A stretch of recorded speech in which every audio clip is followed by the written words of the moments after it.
Hello everyone, thank you for tuning in. As we're being distracted by a myriad of daily events, including trying to figure out exactly how Joe Biden managed to grow, literally grow, much taller while he was missing for 5 days, the Central Bank of the United States, the Federal Reserve, quietly hit a new record, more than $1 trillion in losses. At the end of 2023, the Federal Reserve had roughly $980 billion in unrealized losses. Of course, those were the losses that normally you wouldn't really care about because they would have gone away had the interest rates declined sooner. But as the Fed keeps rates higher for longer, unrealized losses have been piling on virtually on a daily basis. In addition to this national debt crisis, the US appears to be on the brink of a massive fiscal dilemma. The higher the debt balance grows, right now it stands at $35 trillion, the less confidence foreign investors have in US debt because the possibility of a default increases. But of course, that's not all. Add to that more than $1 trillion in commercial real estate loans that will come due over the next 2 years. And when you add those three things that I just mentioned, you have a perfect storm on your hands. While I hate to be the bearer of bad news, and I tend to be very frequently, but I don't like that role, it is easy to see that this scenario doesn't really have many positive ways to develop. The commercial real estate dilemma is much more massive than it currently seems to be. Nobody's talking about it, so of course it doesn't appear to be that big of a deal. But remember, not many people were sounding the alarm just before the financial crisis of 2008 hit. In addition to that, remember that just because commercial real estate loans are now just paper losses, meaning these are losses that are classified as unrecognized on banks' financial statements, it doesn't really mean that there is no risk. Banks are waiting for the Federal Reserve to cut rates, hoping that they don't have to recognize those losses. So effectively, they're just playing a waiting game at this point in time. But a 0.25% rate cut that's forecasted for September is not going to make any difference here. It's just simply not going to. I expect that starting in the third quarter, some of those overexposed regional banks will start to take those losses to smooth out their earnings at year-end. Besides a very deliberate possibility that many small to mid-sized banks will be hit with liquidity issues and without a bail-in or a bailout, however you want to call that, they will collapse. We also see that US businesses will find it even more challenging to borrow, to keep their doors open as consumer demand declines.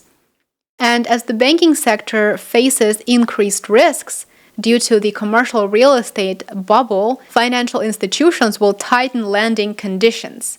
The number of corporate bankruptcies are already rising. According to the latest data, as of July 3rd, 2024, 3,016 commercial Chapter 11 bankruptcies were filed in the first half of the year, which represents a 34% increase from 2023. Small business filings, which are included in Chapter 11 as Subchapter 5 elections, also increased by 61%. Just think about that, an increase of 61% to 1,176 filings in the first half of 2024. I really cannot emphasize the importance of understanding how bad of a crisis this commercial real estate bubble may bring. Imagine 2008, but worse. And you would ask, why worse? Well, because now you have to worry about the role of the US dollar. You have to worry about the fragmentation of global markets, as the IMF warned us about 2 months ago. You have to worry about countries effectively siding with their allies and shifting away from their Western relationships. And to be completely honest, the West isn't exactly where it used to be 2 decades ago. So you have to worry about so many more factors that contribute to the severity of the upcoming crisis.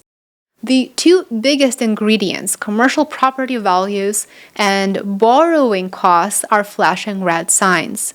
As commercial real estate property values continue to decline due to high vacancy rates, and the debt service costs on loans pile up, borrowers are actually becoming delinquent or defaulting. But they're certainly not in the business to refinance those loans, primarily because they don't have tenants to secure consistent cash flows. The portion of delinquent CREs, and CRE stands for commercial real estate loans, more than doubled from 0.54% to 1.25% of the 6 quarters starting in Q3 of 2024, according to data compiled by FDIC. According to the FDIC calculations, hundreds of banks hold an outsized amount of commercial real estate loans on their books relative to their capital. Small banks with assets of $100 million to $1 billion and mid-sized banks with assets of $1 billion to $10 billion have CRE loan values far exceeding risk-based capital levels at 158% and even 228% respectively. This effectively means that if there is any indication of a panic among depositors and a large number of people rushes to cash out, the entire banking system is running the risk of contagion. Now that the majority of us bank online, of course, you likely won't see those long lines at your local bank branches, since depositors will try to move their money out electronically. When we hear the Federal Reserve say that it's all about the rates and that the economy is doing well, I really do think that we need to take that with a grain of salt. The banking sector isn't about just consumer deposits, it's about lending. Tighter commercial lending and high borrowing costs will continue to be an issue. So consumers, with their rising delinquency rates and record household debt balances, really should be made aware of these rising risks. And I'm very, very surprised that there is absolutely nobody in the mainstream media who's taking the time to explain these details. Let me know if you're interested in this type of content, and I will try to focus on this a bit more. Thank you for watching. Thanks for joining me. I would like to ask you to please show your support. It goes a long way. Give this video a thumbs up, consider sharing it, and subscribe both on Rumble and YouTube. I would love to have you back for my next one tomorrow. And if you enjoy reading, find me on Substack. Enjoy the rest of your day. Take care.